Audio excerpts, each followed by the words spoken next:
જો તમે પ્રધાનમંત્રી મુદ્રા યોજનાનો લાભ નથી લીધો તો આ વિડીયો ખાસ તમારા માટે છે। જો તમે ભવિષ્યમાં કોઈ નાનો મોટો ધંધો શરૂ કરવાનો વિચારી રહ્યા છો અથવા હાલમાં કોઈ ધંધો કરી રહ્યા છો તો પ્રધાનમંત્રી મુદ્રા યોજના 2026ની નવી અપડેટ પ્રમાણે લોનની મર્યાદા 10 લાખથી વધારીને 20 લાખ કરવામાં આવી છે। આ યોજના હેઠળ 4 પ્રકારની કેટેગરીમાં લોન મળે છે।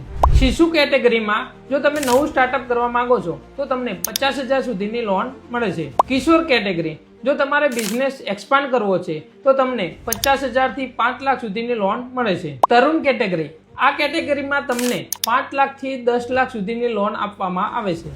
તરુણ પ્લસ કેટેગરી આ કેટેગરીમાં 10 થી 20 લાખ સુધીની લોન મળે છે અને એવા જ ઉદ્યોગ સાહસિકોને લોન મળે છે જેમને તરુણ કેટેગરીમાં લોન લીધી હોય અને ટાઈમસર તેનું રીપેમેન્ટ કર્યું હોય। સૌથી સારી અને ફાયદાની વાત એ છે કે આ લોનમાં તમારે કોઈ ગેરંટી કે જામીન આપવાના હોતા નથી અને વ્યાજ દર બિલકુલ ઓછા હોય છે, એટલે કે 9 થી 12%। આ યોજનાનો લાભ કોણ કોણ લઈ શકે છે? નાના વેપારીઓ, દુકાનદારો, સર્વિસ પ્રોવાઈડર તથા ફ્રીલાન્સર જેવા દરેક નાના વેપારીઓ લઈ શકે છે। જો તમે આ યોજનાનો લાભ લેવા માટે જરૂરી દસ્તાવેજોની માહિતી મેળવવા માંગતા હોય તો કોમેન્ટમાં લખો ડોક્યુમેન્ટ, હું તમને પર્સનલી ડીએમ કરી દઈશ। પણ હા, આ ડીએમ તેમને જ મળશે જેમને અમારા પેજને ફોલો કરેલું હશે।